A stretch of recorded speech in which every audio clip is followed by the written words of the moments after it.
Italy, 1944. The smell is the first thing that hits you.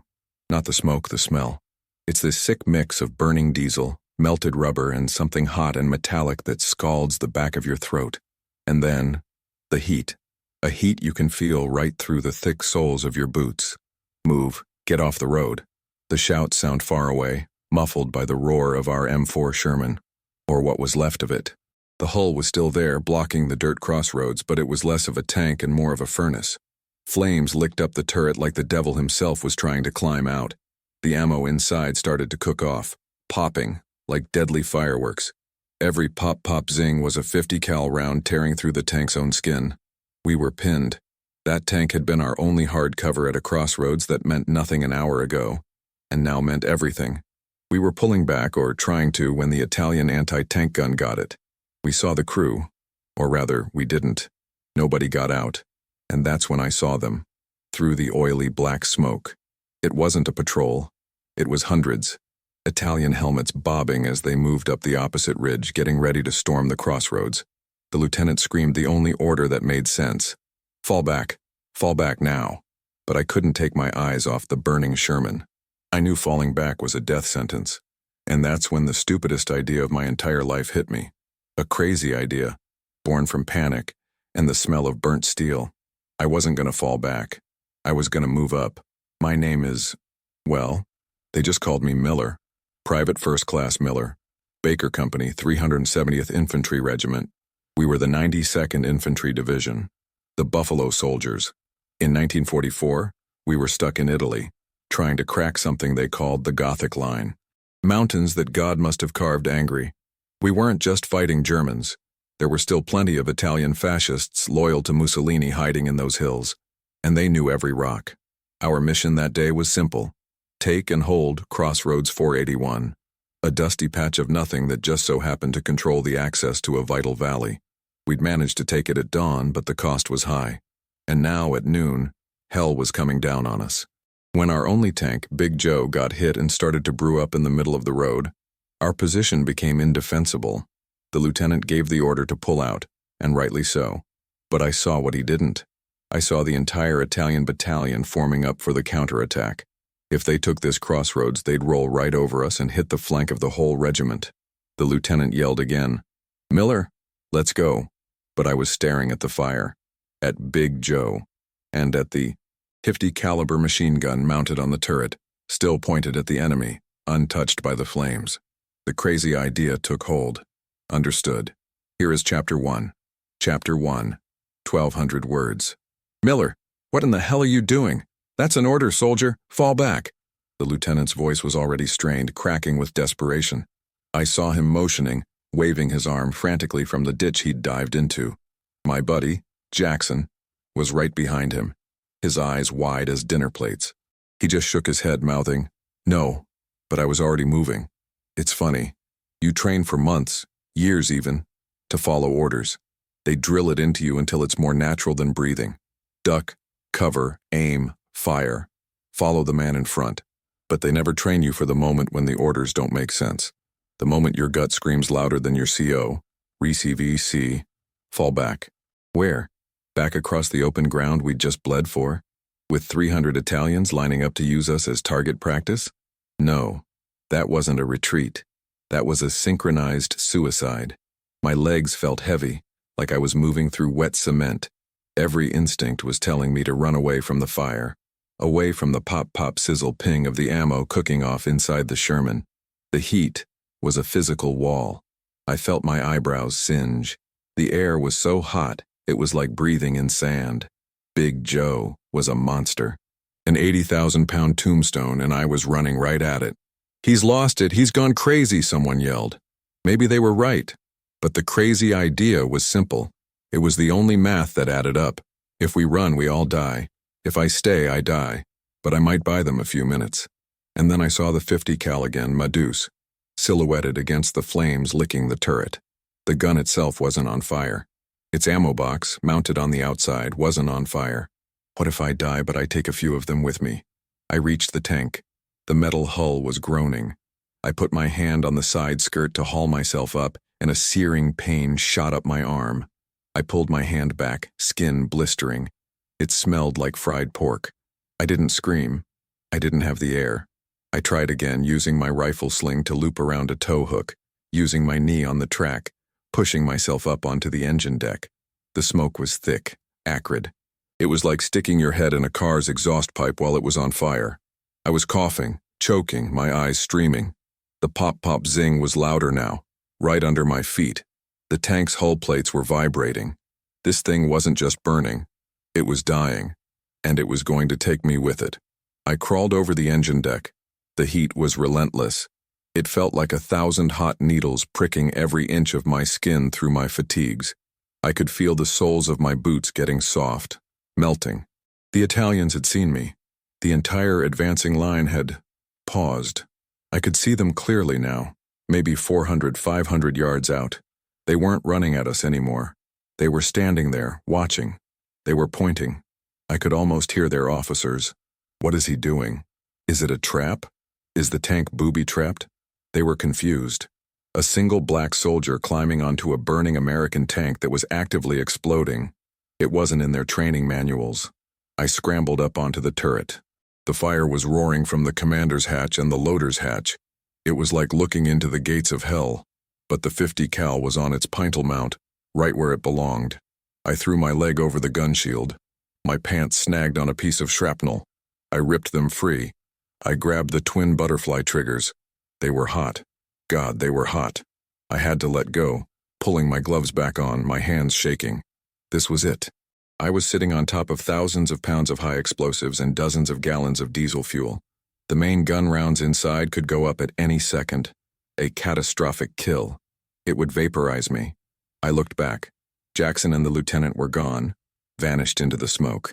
They'd retreated. I was alone. No, I wasn't. I looked forward. The Italians were starting to move again, fanning out. Their officers must have decided I was just one crazy man. They were wrong. I was one desperate man. I grabbed the charging handle, wincing as the heat radiated through my glove. I pulled it back, chambering the first round. The heavy-cut chunk was the most beautiful sound I'd ever heard. I lined up the sights on the biggest cluster of gray-green uniforms I could see. My heart was pounding so hard I thought it would burst through my ribs. My lungs were on fire. My skin was on fire. This is for Baker Company. This is for the boys in Big Joe. I pressed my thumbs down on the butterfly triggers.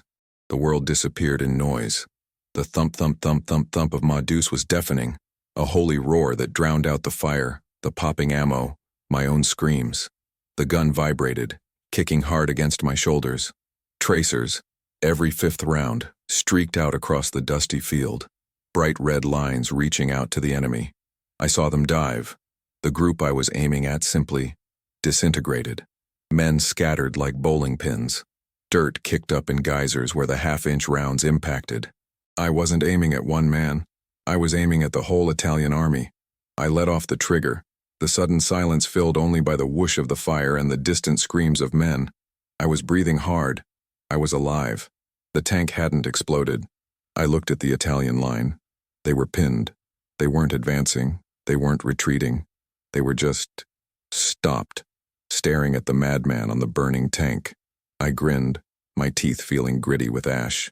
"All right, you sons of bitches," I spat, my voice hoarse. "Who's next?" The crazy idea had worked. For about 30 seconds, the Italian line was disorganized, men scrambling for any dip in the earth, any rock, any dead mule, anything to get out of the 50 cal's line of fire. But they were soldiers, not farmers, and there were 300 of them. They weren't just going to go home. Whiz. Crack. A bullet sparked off the gun shield inches from my face, then another, and another.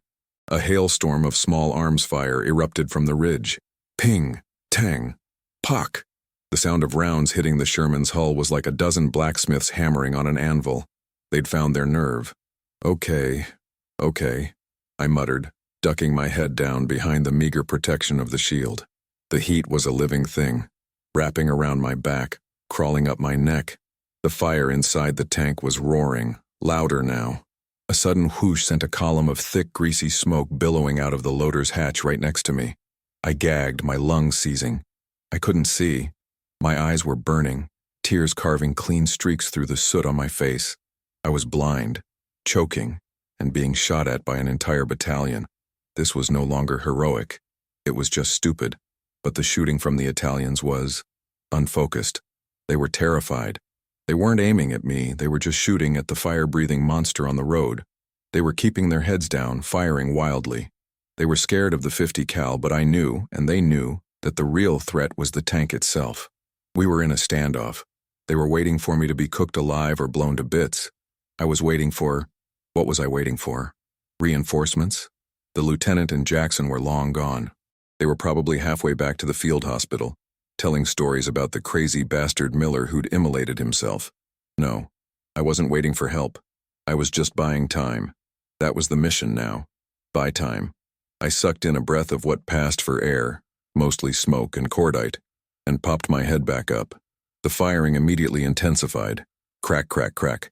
I saw a machine gun team, probably a Breda, setting up on a small rise to my left. They were fast. They were good. If they got that gun singing, they'd chew me to pieces. Oh, no, you don't. I swung the heavy 50 cal around. The pintle mount screeched in protest. I stomped my foot on the hot turret roof to get leverage. I leaned into the gun, found the Breda in my sights, and let Ma Deuce talk. Thump, thump, thump, thump, thump, thump, thump. I didn't hold the trigger down. Short, controlled bursts. That's what they teach you. Save the barrel. Save the ammo. I didn't care about the barrel. I cared about the ammo box. I had no idea how many rounds were left, maybe 100, maybe 50. The Breda team vanished in a cloud of dust and red-streaked smoke. I didn't see if I'd hit them, but they weren't shooting. That was good enough. I swung the gun back to the center, sweeping the line. Thump, thump, thump. Just a little reminder. I'm still here. Still crazy. Still armed. The Italians went flat again. The stalemate was back on. This went on for what felt like a lifetime. It was a rhythm. I'd fire a burst to keep them honest. They'd fire back with everything they had. I'd duck, trying to breathe, trying not to pass out from the fumes. The tank would groan or pop or hiss. My body was screaming. The blisters on my hand had burst, and my glove was sticking to raw, weeping skin. The soles of my boots were definitely gone. I could feel the turret plate, corrugated with heat, burning the bottom of my feet right through the leather. I was doing a horrible little dance, shifting my weight from one foot to the other, trying to keep from being branded. Just a little longer, Miller, I whispered to myself. My throat was so dry it felt like I was swallowing glass. Just hold 'em. Then a new sound, a hollow thunk from the Italian lines. My blood went cold. I knew that sound. Mortar. I scanned the ridge desperately. I couldn't see it. Thunk. There it was again. They were bracketing me. They didn't need to be accurate. They just needed to get close. A mortar shell landing anywhere on this tank would be the end. The percussion alone could set off the main gun rounds. I heard the whistle. It was a sound that rips your soul right out of your body. Shh! Boom! The shell landed short, exploding on the road about 20 yards in front of the tank. Dirt and shrapnel rained down on me. I flinched so hard I nearly fell off the turret. Thunk. The next one. I didn't even hear the whistle.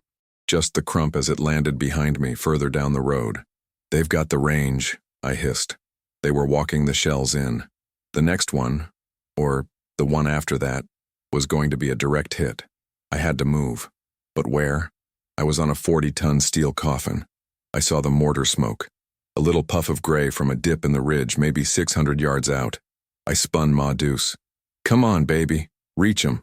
Reach 'em. I didn't have sights for that kind of range. I was just guessing. I elevated the barrel, held my breath, and pressed the triggers. Thump, thump, thump, thump, thump. I held it down, walking the rounds toward the smoke. Thump, thump, thump, thump, thump. I watched the tracers arc across the sky. They looked slow, lazy.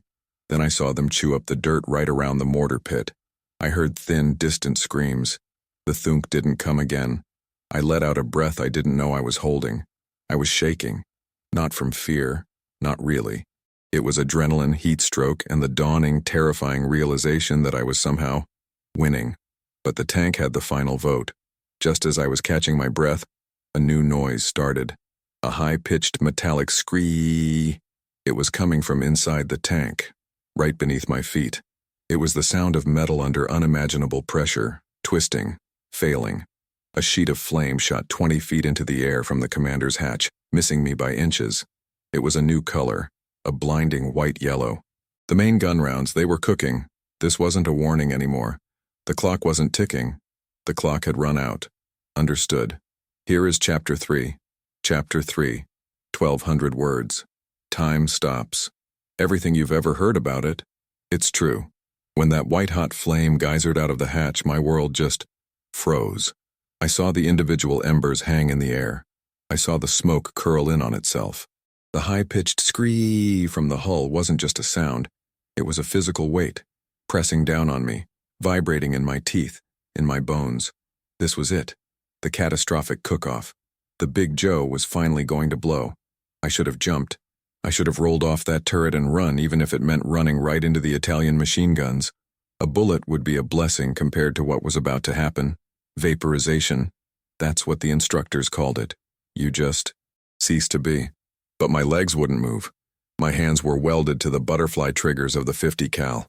I was paralyzed, staring at the column of fire, a moth drawn to the ugliest flame in the world.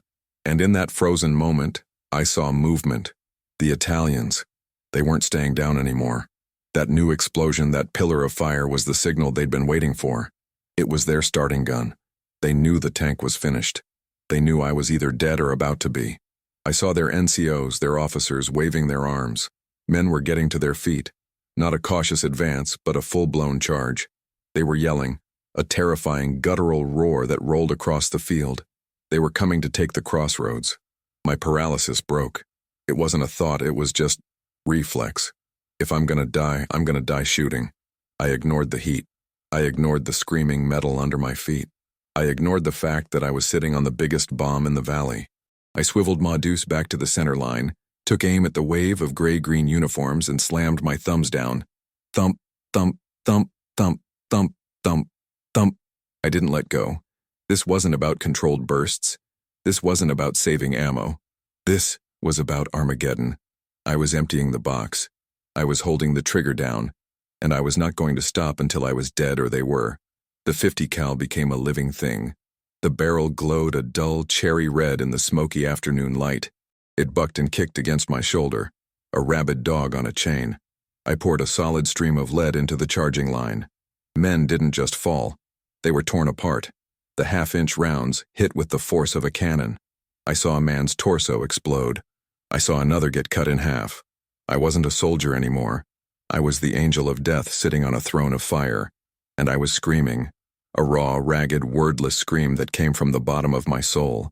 It was me against all 300 of them. But the charge didn't stop. They were desperate, too. They were running through my fire, men jumping over their fallen comrades. They were closing the distance. 300 yards, 250 yards. Another whoomph from inside the tank. A massive concussion blew me forward, slamming my chest into the gun shield. My helmet flew off, clattering onto the engine deck. The blast was hot, wet. It felt like being slapped by a giant. Crack!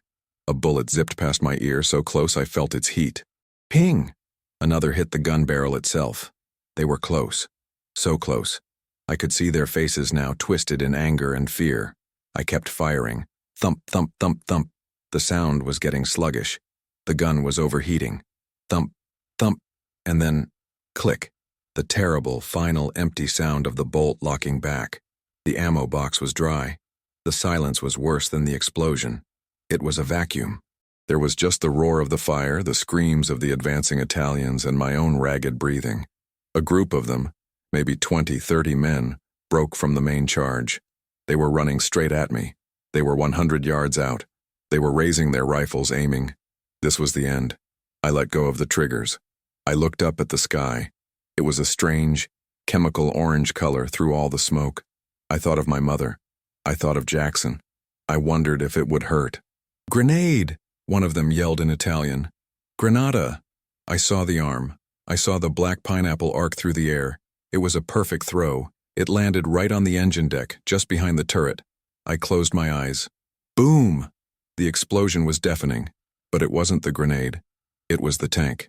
It was a deep, earth-shattering car rumble that came from the belly of the beast. The grenade must have been just enough, or maybe its time was just up. The main gun rounds were going. The entire 40-ton Sherman jumped. The blast wave was a physical entity. It picked me up off the turret and threw me. I wasn't flying. I was just airborne. Time stretched out. I saw the turret of Big Joe rip clean off its ring and spin into the air like a discarded toy. I saw a column of fire and black smoke punch the sky, a fist of pure rage. I saw the Italian soldiers who had been charging me disappear.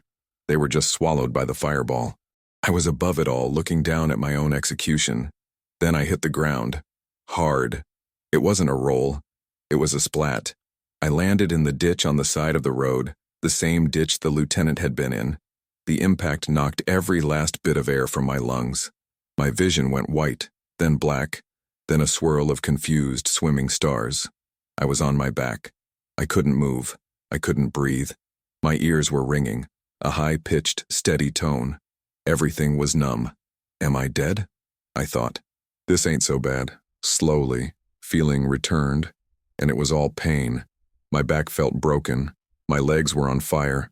My lungs were desperate. I gasped, a horrible, wet, sucking sound, and I tasted it. Dirt, ash, copper. I was alive. I forced my eyes open. The world was on fire. The Big Joe was gone. In its place was a burning, twisted crater of metal. The chassis was split open like a burst sausage. The turret was 50 feet away, upside down. The road was littered with parts. Parts of the tank, parts of the Italians. The charge had stopped. The survivors were gone. They were running, scrambling back up the ridge, routed. Not by me. Not by the 50 cal. By the crazy idea. By the bomb I'd been sitting on. I tried to laugh. It came out as a bloody cough. I had done it. I had stopped them. I had held the crossroads. My head lolled to the side. I saw my helmet lying a few feet away, and just beyond it, a pair of boots. American boots. I looked up. A figure was standing over me, silhouetted against the burning sky. It was Lieutenant Davis, and behind him Jackson, and behind them the rest of Baker Company. They hadn't retreated. They'd flanked. They'd come back. Jackson looked down at me, his face a mask of disbelief, soot, and awe. Jesus Christ, Miller, he whispered. You're... I tried to say something, tried to be a hero, tried to say, got him, but all I could do was groan. My boots are melted. Then I passed out. Waking up is the worst part. It wasn't a gentle drift back to consciousness, it was a violent, suffocating gasp. My body arched in the ditch, a spasm of pure agony. The world rushed back in, a symphony of pain. He's awake. Miller, stay with me. Don't you die on me, damn it. Jackson's face was inches from mine. He was caked in dirt and... Was that my blood? He had his field dressing kit out, his hands stained dark red. Jackson? I coughed. My lungs felt full of wet gravel. You're not dead, Jackson said, his voice tight, trying to sound angry but just sounding scared. So stop trying to be. The sound. It was the first thing I noticed. The battle wasn't over. The roar of the charge, the thump of the 50 cal, the care rumble of the tank. That was all gone. This was a new sound. The sharp, spiteful crack of a single Mauser rifle. The distant, methodical thump, thump, thump of an MG-42 somewhere on the ridge. And the whistle of bullets passing high overhead. It wasn't a charge anymore, it was a siege. What happened? I groaned, trying to sit up. Don't move. Jackson shoved me back down, hard. The pain in my back flared, white hot. You're leaking, Miller. You got a whole mess of shrapnel in your back and left leg. The blast. It threw you, man, like a rag doll. But it saved you. I was lying in the ditch, prone. I twisted my head. I could see the crossroads. It was a moonscape. Big Joe was gone. The crater it left was massive, smoking. The turret was still there, upside down, 20 yards away. The lieutenant and 2 other men were using it as cover. The rest of Baker, maybe 8, 10 guys, were scattered in the ditches and behind the burning husk of the chassis.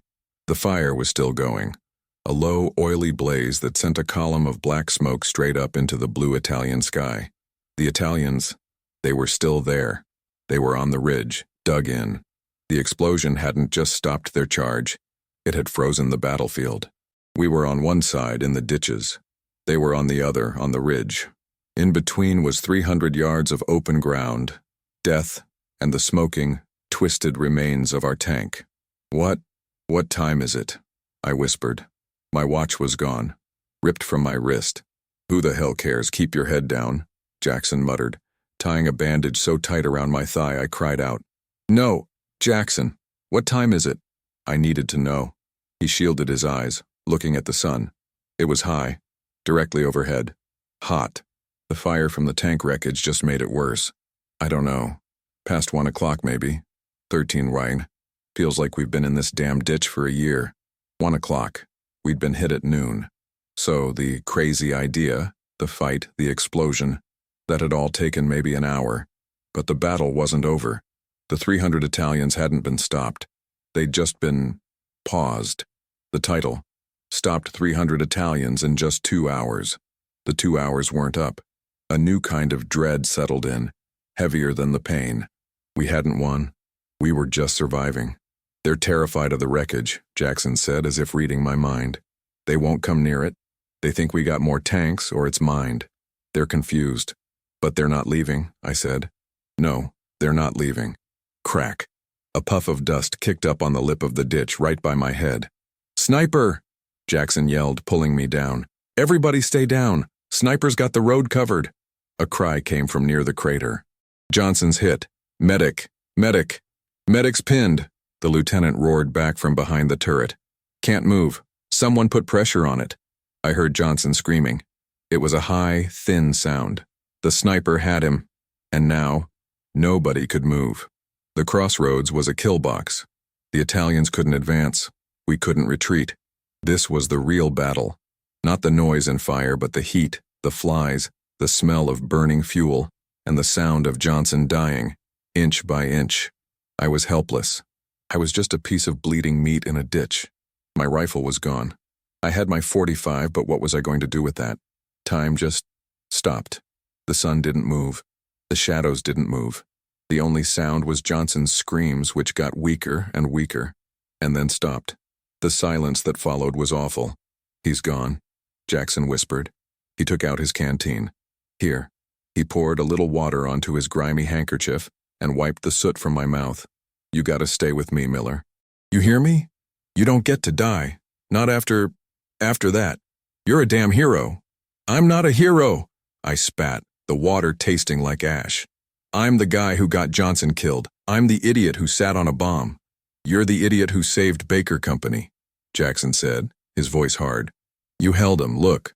He pointed. The LT, he's using the crater. You didn't just stop him, Miller. You made us a goddamn fortress. You made him bleed for it. I stared at the smoking wreckage. The crazy idea. It hadn't just been a suicide run. It had been an act of tactical defense. I'd changed the battlefield. I'd created cover where there was none. I felt a chill, despite the heat. Gotta be close to 2 o'clock, I whispered. My leg was numb. That was bad. Yeah, close to 14:00, Jackson agreed. 2 hours. 2 hours in hell. It was quiet again. Too quiet. The Italians had been silent ever since the sniper got Johnson. What are they doing? I asked. Jackson was squinting, staring hard at the ridge. I don't like this. They're not shooting. They're moving. Suddenly, the MG-42 on the ridge opened up, but it wasn't aimed at us. It was firing over our heads, high and wide. Sweeping fire. Covering fire! The lieutenant yelled. They're giving us covering fire for something. Where are they? Jackson's eyes went wide. He grabbed my shoulder. Oh no. They're not stupid. They're not coming at the tank again. Miller, they're in the gully. To the left. They're flanking us. The stalemate was broken. The sniper. The silence. It had all been a distraction. And now, they were coming. The final push. Flanking! Left flank! Get your heads up! The lieutenant's voice was shredded. He was firing his Thompson from behind the turret, aimed not at the ridge but at the deep scrub-filled gully to our left. The world erupted. It wasn't a full charge, not like before. This was worse. This was professional. A wave of Italian soldiers, maybe 50 or 60 men, boiled out of that gully. They were close, God, they were close, maybe 70 yards. Close enough to throw grenades. Close enough that I could see the sweat and grime on their faces, the determination in their eyes. The MG-42 on the ridge was still firing over our heads, a torrent of steel designed to keep us pinned down while their assault team gutted us. "Baker! On the gully! Fire! Fire!" Our 10 or 12 rifles answered. It was a pathetic volume of fire compared to what I'd done with Ma Deuce. Pop, pop, ping, pop, pop, pop. Our barman, Sanchez, opened up, his heavy automatic rifle barking a steady thud, thud, thud. But it wasn't enough. "They're too close," Jackson yelled. He pulled out his M1, rested it on the edge of the ditch, and started firing. "Load, Miller, load for me. My clips, get my clips." He was firing too fast. I fumbled at his belt, my hands shaking, my fingers slick with my own blood. My left leg was useless, a dead weight. I was a liability. "Move, Miller," Jackson roared, pulling me by the collar. He shoved me further down the ditch. "Get behind me, just stay alive." He was trying to shield me with his own body. The Italians were advancing in bounds, fire and movement. Half would run while the other half knelt and fired. They were good. They were going to overrun us in seconds. We didn't have the manpower. We were wounded, scattered, and trapped. The lieutenant saw it too. "Back! Pull back to the wreckage! Pull back to the crater!" It was the only order that made sense. Fall back to the fortress I had built. Men started scrambling, running low, diving from ditch to crater. Sanchez got hit. I saw him go down, clutching his neck. The bar went silent. "We gotta move, Jackson, now!" I screamed, trying to push myself up with my one good leg. "I can't," he yelled back. They're right on us." A grenade landed in the dirt just yards from our ditch. Crump. Dirt and smoke filled my mouth. The concussion rattled my teeth. When the air cleared, 3 Italians were standing on the lip of the ditch, not 10 feet away, bayonets fixed. They looked surprised to see us. Surprised we were still alive. Jackson didn't hesitate. He didn't even raise his rifle. He snapped his .45 out of its holster and fired twice. Bang. Bang. The 2 men in front crumpled. The third one lunged, screaming. His bayonet aimed right at Jackson's chest. I reacted. I didn't think. My own .45 was in my hand. I don't remember drawing it. I just fired. Bang. The Italian soldier stopped, looked down at the hole in his stomach, and then fell on top of Jackson.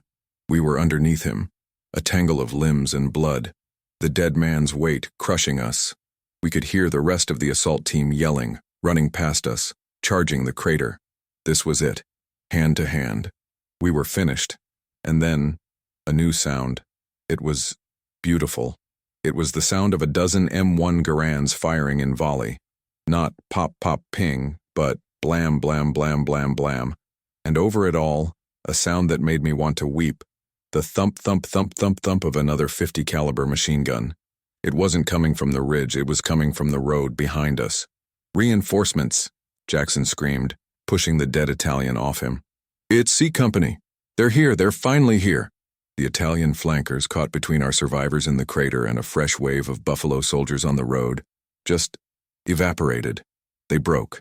They threw down their rifles and ran, scrambling back toward the gully, back toward the ridge. The MG-42 on the ridge went silent. The sniper went silent. In the space of 30 seconds, the entire battle turned.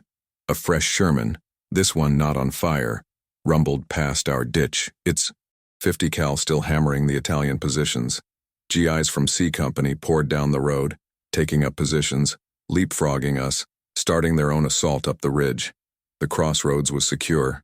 The 2 hours were over.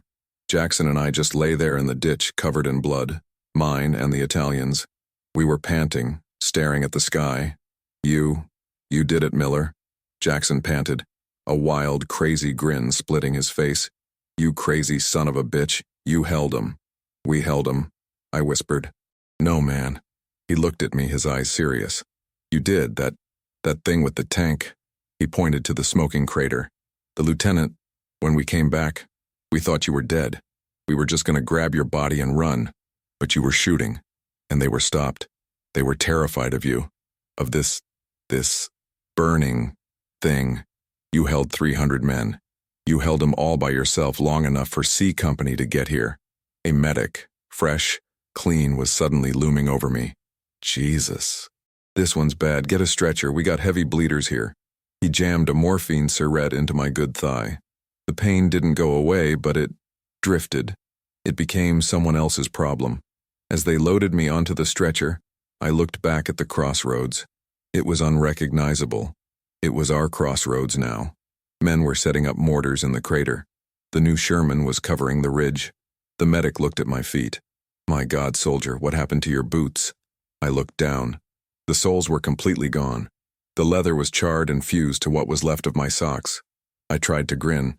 It got a little hot. Jackson walked beside the stretcher as they carried me back toward the aid station. He put his hand on my shoulder. "You're gonna be famous, Miller," he said.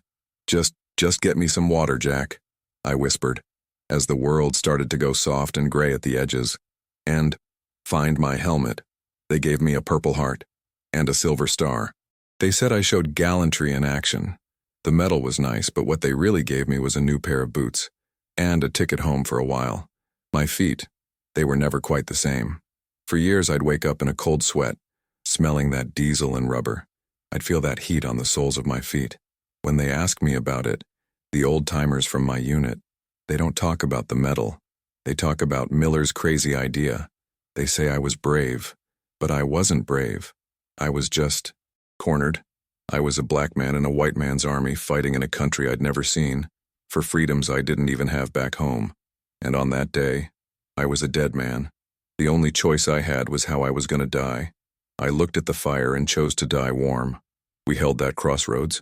We eventually broke the Gothic line. But I learned something in those 2 hours, sitting on 40 tons of burning steel. Sometimes, the craziest idea, the one that makes no sense, the one that should get you killed, is the only one that'll get you through.